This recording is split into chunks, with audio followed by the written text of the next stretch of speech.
स्वागत है आपका इंडिया न्यूज में। मैं हूं आपके साथ रत राकेश टंडन। किस्सा कुर्सी का शुरुआत करें, लेकिन उससे पहले इस वक्त की बड़ी खबर आ रही है, उसका रुख कर लेते हैं। 29 नवंबर से किसानों का संसद पर प्रदर्शन होगा। संयुक्त किसान मोर्चा की बैठक में यह फैसला लिया गया है। संसद के शीतकालीन सत्र के दौरान प्रदर्शन रोज होगा। 500 किसान करेंगे प्रदर्शन रोज। ट्रैक्टरों पर संसद जाएंगे किसान। 26 नवंबर को बड़े प्रदर्शन की तैयारी। 26 नवंबर को आंदोलन का 1 साल पूरा होगा। 28 नवंबर को मुंबई के आजाद मैदान में होगी महापंचायत। कृषि कानून खत्म करने पर होगी बातचीत। एमएसपी की गारंटी की मांग। लखीमपुर हिंसा, नारनौद में कार्रवाई का विरोध। सरकार पर आइडियल रुख का आरोप। इन सारे आरोपों को लेकर सड़क से संसद तक घेरेंगे किसान।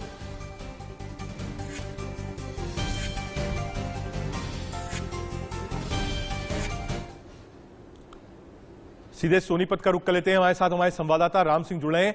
राम सिंह, एक बड़ा एजेंडा है और साफ कर दिया है किसानों से कि ये जो आंदोलन है, जो लोग कह रहे थे कि शायद स्प्लिट हो गया है, बातचीत कम हो गई है, वो तार नहीं रह गया है। अब फिर से एक बड़ी तैयारी के साथ, चाहे वो मुंबई हो, दिल्ली में शीतकालीन सत्र हो, चारों तरफ किसान ही किसान। बिल्कुल, देखिए जिस प्रकार की रणनीति जो है आज सिंघू बॉर्डर पर बनाई गई है, वो निश्चित तौर पर जो है सरकार को घेरने की तैयारी है। और इसी को लेकर आज जो है कई घंटे मीटिंग चली और मीटिंग में जो रणनीति है वो ये ली गई है कि 24 तारीख से किसान जो है बॉर्डर पर इकट्ठा शुरू होंगे और उसके बाद जो है जब भीड़ इकट्ठी हो जाएगी तो ये 29 तारीख का जो संसद सदर है उसमें वो वहां पर कूच करेंगे और दिल्ली कूच करने का जो रास्ता है गाजीपुर बॉर्डर है और टिकरी बॉर्डर के माध्यम से वो जाएंगे, क्योंकि सिंघू बॉर्डर लगातार बंद है और जो बॉर्डर अभी खोले गए हैं उन्हीं बॉर्डर के रास्ते से जो है 500 किसानों का दल जो है वो इकट्ठा होकर जाएगा। जहां भी पुलिस उन्हें रोकने की कोशिश करेगी वहीं पर वो धरना देंगे और वहां पर गिरफ्तार भी देंगे। निश्चित तौर पर एक धरना जो चल रहा है, लंबे समय से चल रहा है, 1 साल जो है वो 26 नवंबर को पूरा हो रहा है और उसी लिहाज से ठीक है राम सिंह, हम लगातार अपडेट्स लेते रहेंगे। जो भी रणनीति बन रही है उस पर हमारी नजर रहेगी और आगे सरकार का रुख क्या होगा ये भी समझने की कोशिश करेंगे। फिलहाल बहुत शुक्रिया तमाम अपडेट्स के लिए।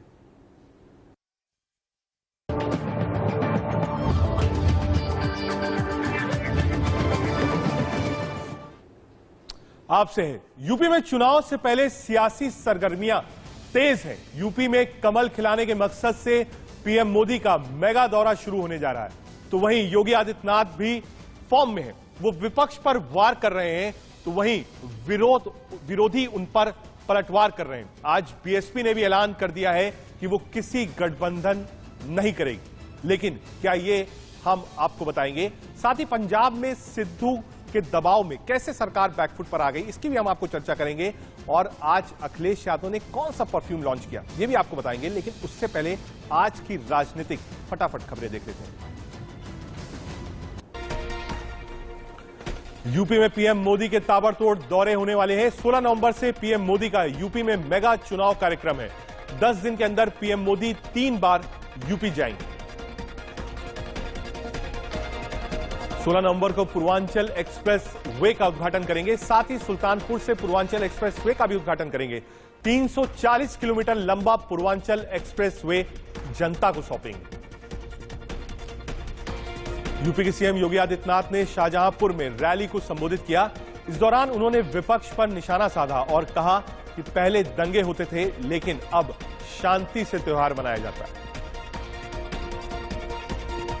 सीएम योगी यूपी के बदायूं भी पहुंचे, जहां उन्होंने कई परियोजनाओं का उद्घाटन किया।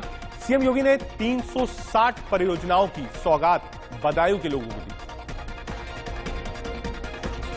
डिप्टी सीएम दिनेश शर्मा आज अलीगढ़ के दौरे पर पहुंचे। वहां उन्होंने बीजेपी कार्यकर्ताओं से मुलाकात की और आगे की चुनावी रणनीति बनाई। यूपी के फिरोजाबाद में जन समस्याओं को लेकर समाजवादी पार्टी के कार्यकर्ताओं ने विरोध प्रदर्शन किया। एसपी की मांगे हैं कि इलाके में कोई विकास नहीं हुआ। कांग्रेस महासचिव प्रियंका गांधी ने बीजेपी पर हमला बोला है कि प्रियंका ने कहा है कि काले धन की सफाई का जुमला देकर बीजेपी ने पूरे देश को लाइन में लगा दिया, लेकिन बीजेपी राज में काली कंपनियों को सफेद बनाने और काले कारनामों को छुपाने जैसे कामों की लाइन लगी हुई। एसपी अध्यक्ष अखिलेश यादव ने योगी सरकार पर हमला बोला। अखिलेश ने कहा कि धरने पर बैठे विधायक धरना खत्म करें, गूंगी बहरी सरकार कुछ नहीं सुन रही है।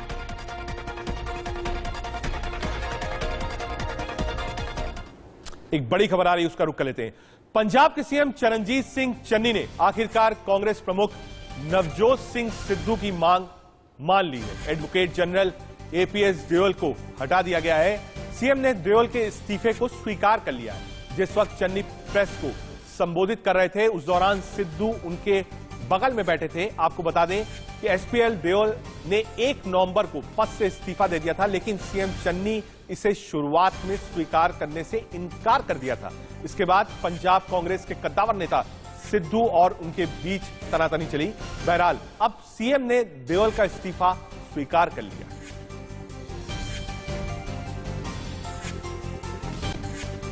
ਸਾਡੇ ਐਡਵੋਕੇਟ ਜਨਰਲ ਸਾਹਿਬ ਨੇ ਤੁਹਾਨੂੰ ਤੁਸੀਂ ਜਾਣਦੇ ਹੋ ਕਾਫੀ ਦਿਨਾਂ ਤੋਂ ਅਸਤੀਫਾ ਦਿੱਤਾ ਹੋਇਆ ਸੀ। ਅੱਜ ਕੈਬਨਿਟ ਨੇ ਉਹਨੂੰ ਮਨਜ਼ੂਰ ਕਰ ਲਿਆ। ਗਵਰਨਰ ਸਾਹਿਬ ਕੋਲ ਭੇਜਾਂਗੇ, ਜਦੋਂ ਅੱਜ ਹੀ ਸ਼ਾਇਦ ਪਾਸ ਹੋ ਜਾਏਗਾ, ਕੱਲ ਨੂੰ ਅਸੀਂ ਨਵਾਂ ਐਡਵੋਕੇਟ ਜਨਰਲ ਲਗਾਵਾਂਗੇ। ਸਾਡੇ ਐਡਵੋਕੇਟ ਜਨਰਲ ਸਾਹਿਬ ਨੇ ਤੁਹਾਨੂੰ ਤੁਸੀਂ ਜਾਣਦੇ ਹੋ ਕਾਫੀ ਦਿਨਾਂ ਤੋਂ ਅਸਤੀਫਾ ਦਿੱਤਾ ਹੋਇਆ ਸੀ। ਅੱਜ ਕੈਬਨਿਟ ਨੇ ਉਹਨੂੰ ਮਨਜ਼ੂਰ ਕਰ ਲਿਆ। ਗਵਰਨਰ ਸਾਹਿਬ ਕੋਲ ਭੇਜਾਂਗੇ, ਜਦੋਂ ਅੱਜ ਹੀ ਸ਼ਾਇਦ ਪਾਸ ਹੋ ਜਾਏਗਾ। जी हां, क्या बैकफुट पर है चन्नी? जी हां, एपीएस देओल का इस्तीफा मंजूर कर लिया गया है। पंजाब के नए एजी लाए जाएंगे। पैनल आने के बाद डीजीपी सहोता भी हटाए जाएंगे। सिद्धू के पसंद के भी अफसर नियुक्त नहीं होंगे। अफसरों के बदलने तक सिद्धू नहीं कर रहे थे काम। दोनों अफसरों के विरोध में थे सिद्धू। देओल को लेकर आमने सामने थे चन्नी और सिद्धू।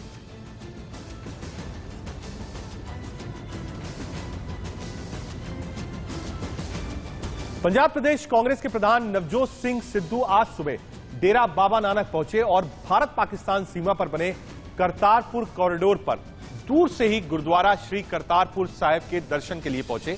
सुबह गहरी धुंध की वजह से गुरुद्वारा साहिब के साफ दर्शन नहीं हो पाए, तो नवजोत सिंह सिद्धू धुंध हटने का इंतजार करते हुए वहीं रुक गए। जब धुंध हटी तो सिद्धू ने दूरबीन से गुरुद्वारा करतारपुर साहिब के दर्शन भी किए। इस बीच अकाली नेता हरसिमरत कौर बादल ने पीएम मोदी और विदेश मंत्री को चिट्ठी लिखी और करतारपुर कॉरिडोर खोलने की मांग की। ਅੱਜ ਦੀ ਸਭ ਤੋਂ ਵੱਡੀ ਮੰਗ ਇਹ ਹੈ ਕਿ ਜਦੋਂ ਪਹਿਲਾ ਲਾਂਘਾ ਚੱਲਿਆ ਸੀ ਕੋਵਿਡ ਤੋਂ ਪਹਿਲਾਂ, ਇੱਕ ਦਿੱਕਤ ਪਰੇਸ਼ਾਨੀ ਨਹੀਂ ਹੋਈ। ਕਰੀਬ 70,000 ਬੰਦਿਆਂ ਨੇ ਇੱਥੇ ਦਰਸ਼ਨ ਦਿਦਾਰੇ ਕੀਤੇ।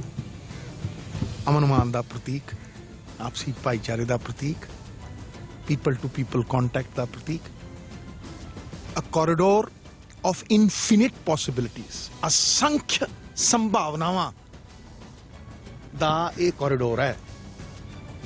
और इन्नियां संभावनावां ने जड़ियां अनंत कहंदे ना। वहीं सिद्धू की पत्नी नवजोत कौर ने कहा कि आज गुरु नानक देव जी के सामने अरदास की गई है कि संगत को दर्शन देने के लिए जल्द करतारपुर कॉरिडोर खोले जाए। आज की खुंदक चलेगी। अब ये चीज तो भगवान ने दी है, या अब ये कोई इंसान के हाथ में तो होता नहीं कि उसको लगे कि मैं अपनी दोस्त की उस पे जा रहा हूँ। वो तो एज दोस्त ही गए, एज पॉलिटिशियन तो कभी गए नहीं वो वहाँ पे, तो अदरवाइज तो परमिशन ही तुम्हारी बहुत होती हैं। तो एज दोस्त की स्वेरिंग इन पे गए, उन्होंने पूछा क्या कर सकते हैं कि दोनों पंजाब आपस में दोस्ती हो जाए। तो उन्होंने बोला कि अगर लांघा खोल दें तो बहुत अच्छा हो जाएगा, और अगर थोड़ी सी ट्रेड शुरू हो जाए तो हमारे जो पंजाब के लोग हैं बहुत फ्लरिश करेंगे। यूपी की बात, यूपी में बीजेपी के सहयोगी निषाद पार्टी के अध्यक्ष संजय निषाद ने भगवान राम को लेकर विवादित बयान दिया और बोले कि खीर खाने से कोई बच्चा नहीं पैदा होता है। उन्होंने भगवान श्री राम को राजा दशरथ का तथाकथित पुत्र बताया। साथ ही कहा कि राम दशरथ के नहीं, श्रृंग ऋषि के पुत्र हैं। राम और निषाद राज का जो जन्म है वह मखौड़ा घाट पर नियोग पुत्रेष्ठ कामी जग में नियोग विधि से खीर खिलाने के बहाने हुआ। खीर खाने से तो कोई बच्चा हो नहीं जाएगा ना, तो एक तरीका था, एक सम्मानजनक तरीका था।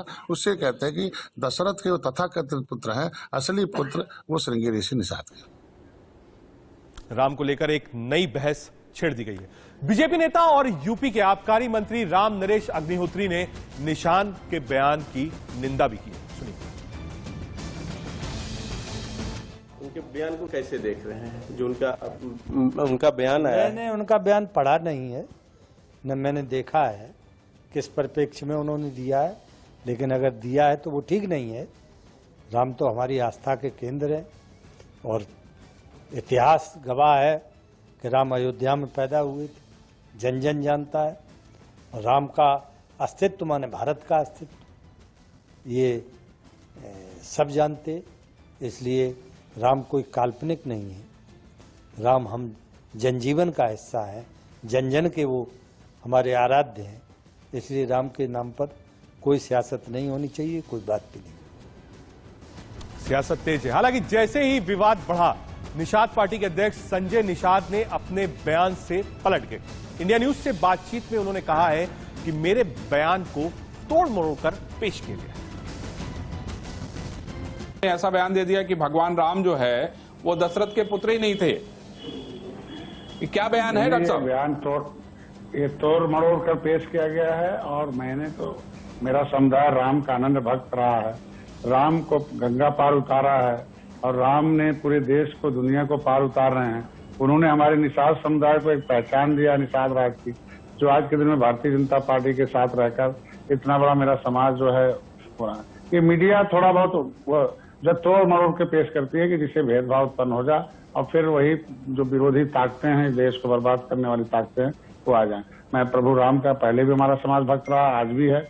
और राम मंदिर बनाने में जब भी गए थे और जो इन लोगों ने गोलियां चलाई थी, जो आज विपक्ष के लोग उल्टा पुल्टा बोल रहे हैं, वो उसमें सबसे ज्यादा निषाद थे, गोली खाने वाले। भारतीय जनता पार्टी में धन्यवाद दूंगा कि प्रभु राम के गले मिलने वाले निषाद राज के उस किले को पर्यटक स्थल घोषित किया है। वहाँ आज के दिन में निषाद राज राम के गले मूर्ति लग रही है, वहाँ बहुत बड़ा पार्क बन रहा है और आज के दिन में इस मछुआ समुदाय को न्याय और सुरक्षा दे रही है। तो कुछ लोगों को रास नहीं आ रहा, उल्टा पुल्टा तोड़ मरोड़ के पेश करते हैं। खास बातचीत आपने सुनी। आगे बढ़ते हैं। पूर्वी यूपी को विकास के पंख लगाने के लिए तैयार योगी सरकार की महत्वाकांक्षी परियोजना पूर्वांचल एक्सप्रेसवे का उद्घाटन करने पीएम मोदी 16 नवंबर को आ रहे हैं। यूपी पीएम मोदी के 10 दिनों के अंदर 3 ताबड़तोड़ दौरे होंगे, जिनमें वो पूर्वी यूपी को कई परियोजनाओं की सौगात देंगे। 16 नवंबर को पीएम मोदी 340 किलोमीटर लंबे पूर्वांचल एक्सप्रेसवे जनता को समर्पित करेंगे। चुनाव से पहले बीजेपी नजर पूर्वांचल के वोट बैंक पर है और पीएम मोदी के सहारे बीजेपी यहां चुनाव को और पंख लगाना चाहती है।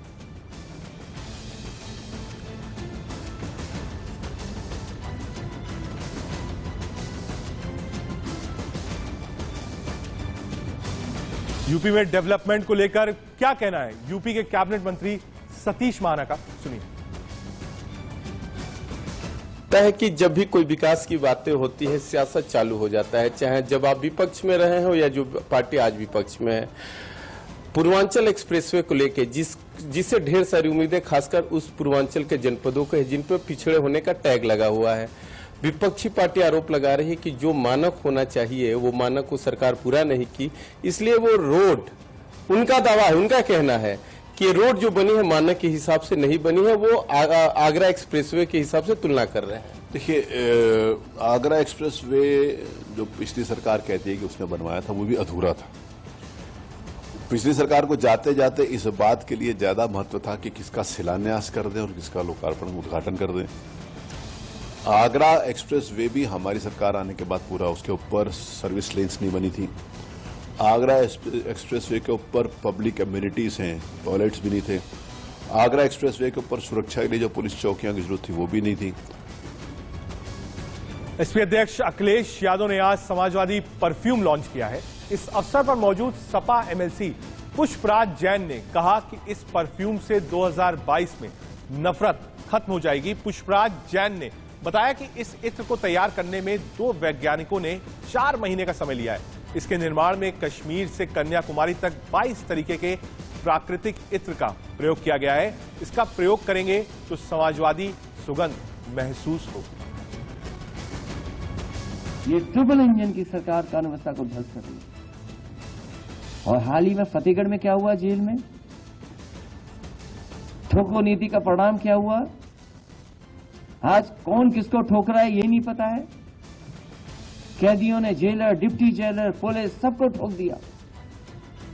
कई अस्पताल में भर्ती होने पर और एसआईटी पर सवाल खड़े हुए हैं। ये एसआईटी पे सवाल समाजवादी पार्टी या कोई दल नहीं खड़ा कर रहा है, माननीय सुप्रीम कोर्ट ने खड़ा किया सवाल। और एसआईटी की पहली जांच नहीं है, किसको फंसाना है, किसके पीछे लगाना है, एसआईटी किस दिशा में जांच ले जाए, ये सरकार और भारतीय जनता पार्टी तय करती है।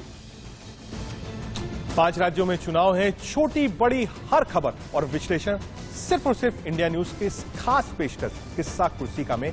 आज के लिए मुझे दीजिए इजाजत, आप देखते रहिए इंडिया न्यूज।